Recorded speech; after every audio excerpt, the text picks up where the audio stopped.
अस्सलाम वालेकुम students.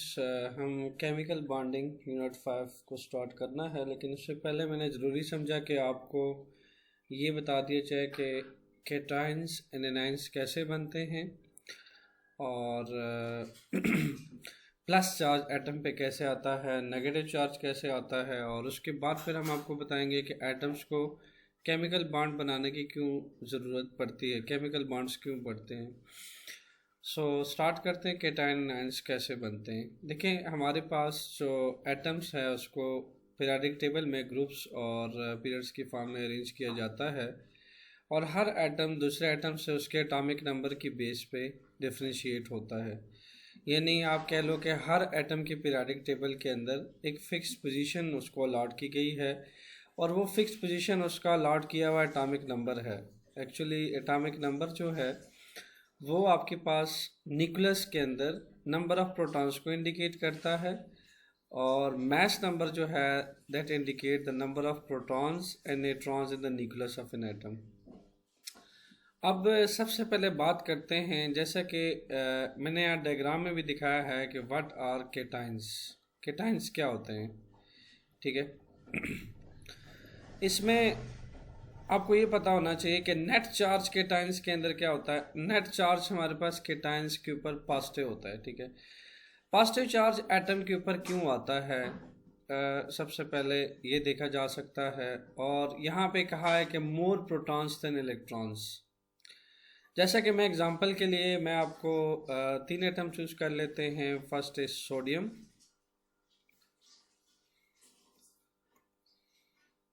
Then फिर हम चूज कर लेते हैं मैग्नीशियम,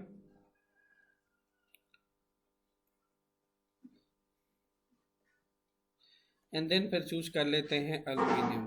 अपने एग्जांपल के लिए हम तीन एटम का इंतखाब कर लेते हैं, ताकि आपको केटाइंस कंसेप्चुअली समझाया जा सके कि ये केटाइंस बनते कैसे हैं।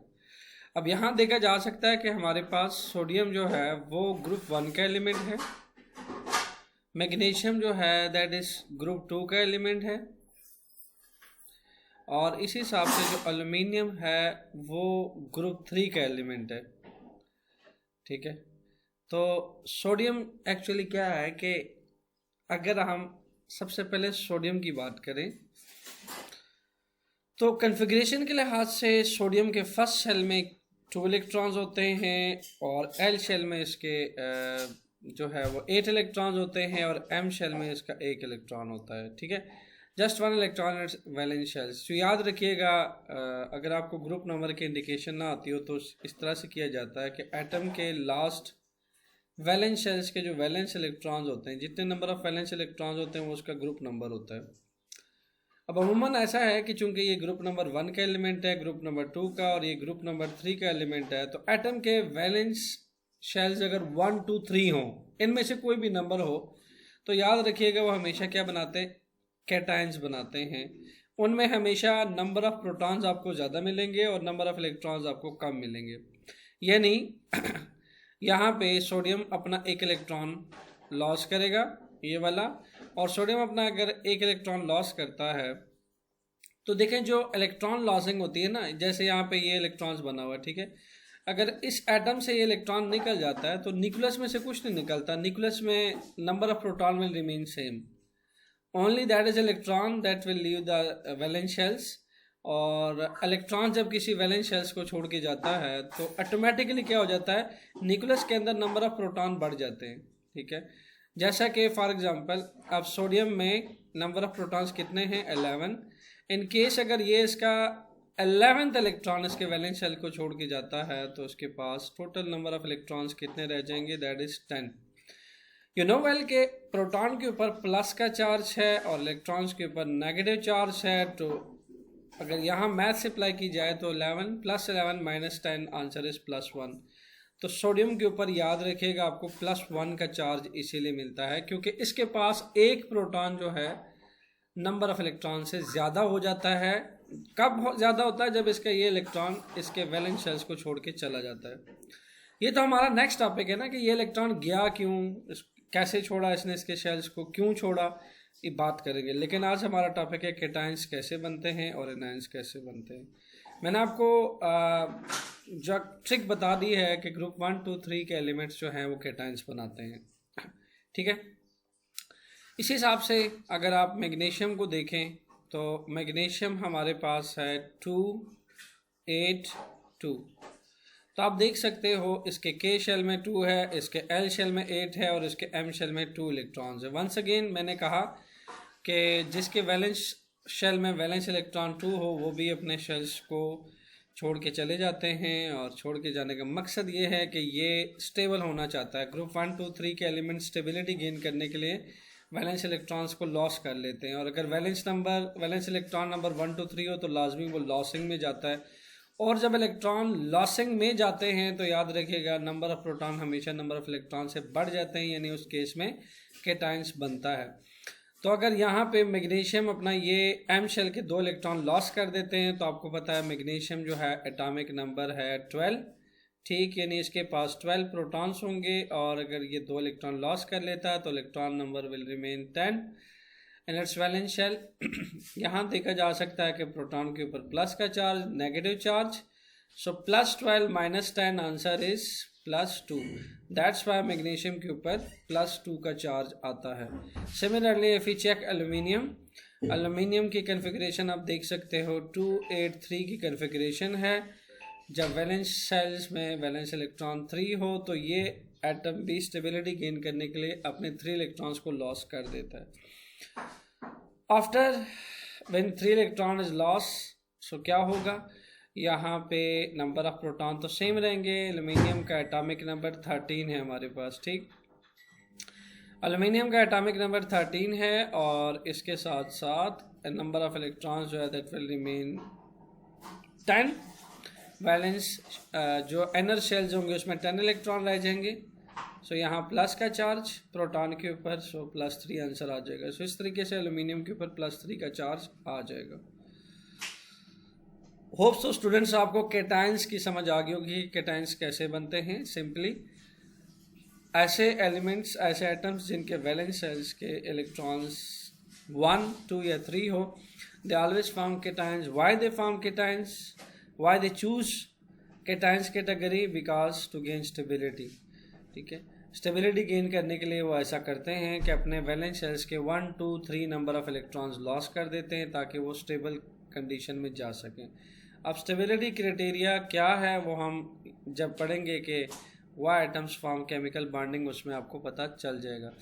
अब बात करते हैं एनायंस की। जैसे स्टूडेंट्स यहाँ पे देखा जा सकता है एनायंस जो है वो कैटायंस का उलट है। इससे कैसे बनता है कि अगर एटम्स के ऊपर नेट नेगेटिव चार्ज बन रहा हो। अब net negative charge very simple कब बनेगा, देखो प्रोटॉन तो न्यूक्लियस के अंदर का हिस्सा है, ठीक है, प्रोटॉन तो न्यूक्लियस के अंदर होते हैं, और इलेक्ट्रॉन्स एज द वन जो कि शेल्स में ऐड भी हो रहा है, शेल से निकल के भी जा रहा है। प्रोटॉन्स तो यहाँ से निकलते नहीं है, शेल्स के अंदर होते हैं। प्रोटॉन्स ना तो आपके केमिकल बॉन्डिंग के केस में ना तो किसी एटम में ऐड होते हैं, ना किसी एटम से निकल के किसी एटम में एंटर होते हैं।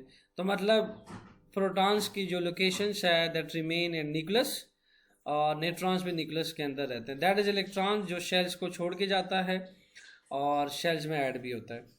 अब यहाँ पे सिचुएशन क्या है कि यहाँ पे इलेक्ट्रॉन शेल में ऐड होने वाले हैं, शेल से निकलेंगे नहीं, ठीक है, यानी किसी और एटम से अगर ये वाला एटम इलेक्ट्रॉन लेके अपने वैलेंस शेल में ऐड करता है तो वेरी सिंपल क्या होने वाला है, नंबर ऑफ इलेक्ट्रॉन ज़्यादा होने वाले हैं और नंबर ऑफ प्रोटॉन्स कम हो जाएंगे।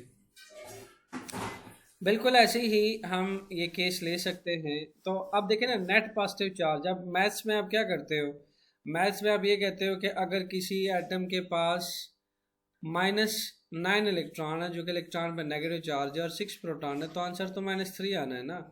आई मीन जो बड़ा नंबर होता है साइन उसी का लगता है। अब यहाँ पे भी ऐसा ही होगा कि नंबर ऑफ इलेक्ट्रॉन अगर प्रोटॉन से ज़्यादा हैं तो definitely net positive charge negative ही आना है। लेकिन यहाँ पे चूंकि कैटायंस में पॉजिटिव चार्ज ज़्यादा थे नेगेटिव चार्ज से, तो नेट पॉजिटिव चार्ज एटम के ऊपर प्लस आया। आपने देखा तीनों के ऊपर प्लस के चार्ज आए। ओके अब इसको हम समझ सकते हैं ऑक्सीजन से। ऑक्सीजन, अब ऑक्सीजन जो है थोड़ा सा इसको हम ऊपर करते हैं ताकि समझना आसानी हो। ऑक्सीजन में क्या है, इसकी कन्फिग्रेशन चेक करते हैं। ऑक्सीजन का atomic number 8, so you know well इसकी कन्फिग्रेशन होगी के में 2 और एल शेल में जस्ट 6 इलेक्ट्रॉन होंगे। ठीक, अब क्या होता है कि आपको पता है कि एल शेल में टोटल कितने इलेक्ट्रॉन आ सकते हैं? एल शेल में टोटल 8 इलेक्ट्रॉन आ सकते हैं। तो जो ऑक्सीजन का एटम है वो लाजमी चाहेगा कि उसके इस एल शेल, वैलेंस शेल होता क्या है स्टूडेंट्स? वैलेंस शेल्स किसी भी एटम का वो लास्ट शेल होता है जिसपे उसकी कन्फिग्रेशन एंड होती है। ठीक है, तो यहाँ ऑक्सीजन चाहेगा कि इसके वैलेंस शेल में 2 इलेक्ट्रॉन ऐड हो ताकि इसकी स्टेबल हो सके, यानी एल शेल में 8 इलेक्ट्रॉन पूरा करना चाहेगा। इसलिए जो ऑक्सीजन है, ठीक है, उसके पी नंबर तो 8 ही होंगे क्योंकि इसका एटॉमिक नंबर 8 है। इसके फर्स्ट शेल में 2 इलेक्ट्रॉन और सेकंड शेल में टोटल नंबर जो हैं वो 6 होंगे। अब ये जो जगह खाली है स्टूडेंट्स, ये वाली जगह जो खाली है, इस जगह पे ऑक्सीजन चाहेगा कि 2 इलेक्ट्रॉन आए और इसका शेल स्टेबल हो, क्योंकि एल शेल जो है 8 इलेक्ट्रॉन्स पूरे करने के बाद स्टेबल हो जाता है। सो क्या होगा कि लेट्स से ऑक्सीजन किसी भी एटम से ये 2 इलेक्ट्रॉन ले लेता है और 1 इलेक्ट्रॉन यहाँ आके बैठ गया, 1 इलेक्ट्रॉन यहाँ आके बैठ गया। अब क्या होगा स्टूडेंट्स, साफ देखा जा सकता है कि प्रोटॉन नंबर अब भी 8 है लेकिन नंबर ऑफ़ इलेक्ट्रॉन 10 हो चुके हैं। और अगर आपके पास नंबर ऑफ़ इलेक्ट्रॉन ज़्यादा हो जाते हैं, ठीक है, नंबर ऑफ़ इलेक्ट्रॉन अगर ज़्यादा हो जाते हैं नंबर ऑफ़ प्रोटॉन से, जो कि यहाँ हो गए हैं -10 इलेक्ट्रॉन और यहाँ आपके पास 8 प्रोटॉन्स, सो नेट चार्ज क्या आने वाला है? -2 का चार्ज आ जाएगा इसके ऊपर। तो आपने देखा कि एनाइंस कैसे बना। इसी हिसाब से अगर हम एक सेकंड एग्जांपल चूज कर लें, सेकंड एग्जांपल क्लोरीन की चूज कर लेते हैं।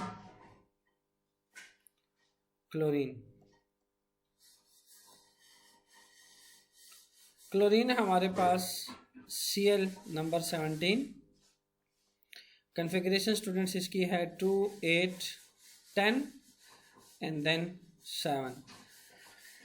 अब कोई भी एटम का वैलेंस शेल्स अपने वैलेंस इलेक्ट्रॉन जब शेल के अंदर 8 पूरे कर लेता है, देन उसका स्टेबिलिटी क्राइटेरिया बना हुआ, तो वो एटम एक स्टेबल कन्फिग्रेशन उसकी आ जाती है, वो एटम अपने आप को स्टेबल फील करता है। ठीक है, स्टेबिलिटी उस एटम के अंदर आ जाती है। जबकि आप ये देख रहे हो कि ये जो 7 फिगर है ये क्लोरीन को नहीं सूट करेगा, क्योंकि के में 2, एल में 8 और एम शेल में जो 7 है, चाहेगा कि कोई 1 इलेक्ट्रॉन आए इसके एम शेल में और यहाँ 8 इलेक्ट्रॉन पूरे हों।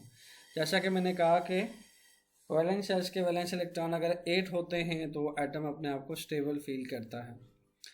अब क्लोरीन को अगर देखा जाए जो कि आपके पास ग्रुप 7 का एलिमेंट है ये, ठीक है, इसका ग्रुप नंबर 7 है और इस हिसाब से ऑक्सीजन का ग्रुप नंबर 6 था। अब साफ जाहिर है कि ग्रुप नंबर 6 के एलिमेंट को 2 इलेक्ट्रॉन चाहिए थे स्टेबल होने के लिए। ग्रुप नंबर 7 है, उसको 1 चाहिए होगा स्टेबल होने के लिए। 6 + 2 8, 7 + 1 8।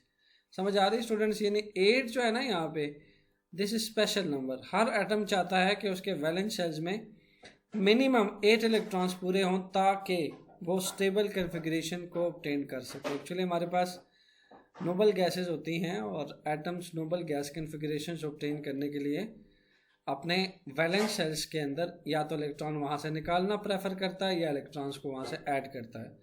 ऐड करने का मकसद भी यही होता है कि वो नोबल गैस कन्फिग्रेशन ऑब्टेन करना चाहता है और निकालने का मकसद भी यही है कि वो नोबल गैस कन्फिग्रेशन ऑब्टेन करना चाहता है।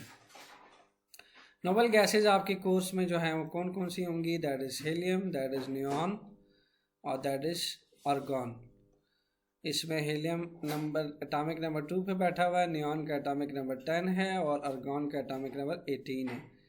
तो यहाँ पे आप देख सकते हो इसके तो के शेल में 2 और के शेल पूरी तरह फिल्ड है। इसके के में 2 होते हैं नियॉन के और एल शेल में 8 होते हैं और आर्गॉन के 2 8 8 की कन्फिग्रेशन होती है। लुक एट दैट स्टूडेंट्स, इस वर्ड 8 पे जो है ना, डिजिट 8 पे आप गौर कीजिए कि इनके शेल्स में 8 इलेक्ट्रॉन्स पूरे हैं, सो ये फिल्ड है, स्टेबल है।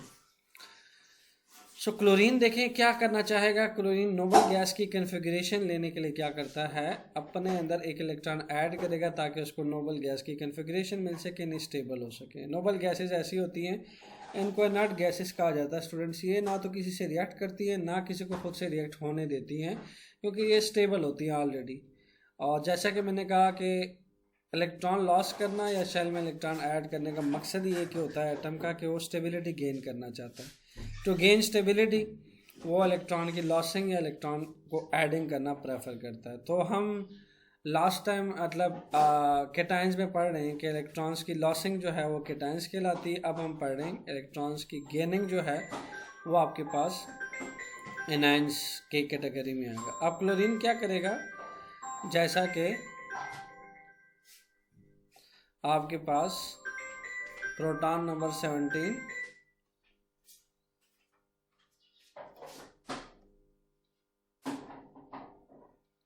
के शेल में 2,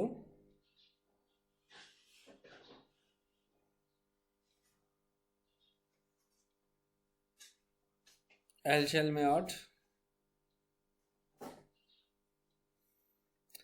और इसी तरह एम शेल में टोटल 7 इलेक्ट्रॉन्स होंगे। 2, 4, 6, 7। यहाँ पे अब ये चाहेगा कि एक इलेक्ट्रॉन आए और सिचुएशन इसकी स्टेबल हो, तो यहाँ पे अगर एक इलेक्ट्रॉन ये बिठा लेता। अब आपको पता है कि इसके ऊपर एटम के ऊपर जो नेट चार्ज आएगा, ठीक है, जो नेट चार्ज आएगा दैट विल बी -1। वाई -1? आपने देखा कि प्रोटीन के पास अभी भी नंबर ऑफ प्रोटॉन्स कितने हैं, वो तो चेंज नहीं हुए, दैट इज 17। अब इसने इलेक्ट्रॉन ऐड किया ना अपने अंदर, ठीक है, इलेक्ट्रॉन ऐड किया, तो अगर इलेक्ट्रॉन ऐड हुआ है तो इलेक्ट्रॉन्स हो गए हैं 18। तो -18 + 17 नेट चार्ज विल बिकम -1, ठीक है, नेट चार्ज विल बिकम -1। तो आपने देखा है कि जो ग्रुप 5, ग्रुप 6 और ग्रुप 7 के एलिमेंट है, ये क्या बनाते हैं, ये आपके पास एनाइंस बनाते हैं। दी फॉर्म्स एनाइंस, ये एनाइंस बनाते हैं, ये अपने ऊपर इलेक्ट्रॉन ऐड करते हैं। Electrons are added to valence shells, electron are added to valence shell, valence shell में इलेक्ट्रॉन ऐड होते हैं। तो 3 चीज़ें बहुत इंपॉर्टेंट है स्टूडेंट्स। समराइज करते हैं लेक्चर को।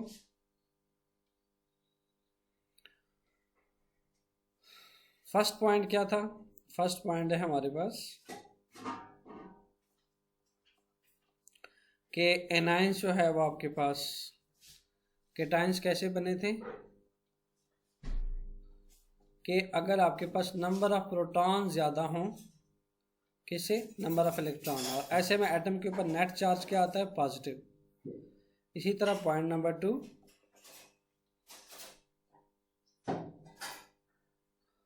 पॉइंट नंबर 2 में आपके पास एनाइंस आ गया। इसमें क्या होता है, नंबर ऑफ इलेक्ट्रॉन ज़्यादा हो जाते हैं नंबर ऑफ प्रोटॉन से, नेट चार्ज एटम के ऊपर नेगेटिव आता है, और एटम जो है इलेक्ट्रॉन लॉस करे या गेन करे, atom either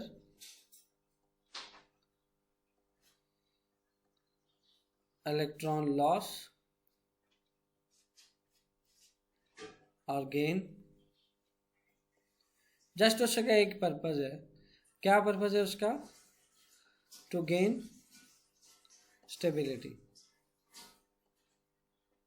to gain stability, stability gain करने के लिए वो ऐसा करता है। गेन स्टेबिलिटी, स्टेबिलिटी का क्राइटेरिया क्या है, वो नोबल गैस कन्फिगरेशंस को ऑब्टेन करना चाहता है। और लास्ट पॉइंट, नोबल गैसेस जो है वो आपके पास कौन कौन सी हैं,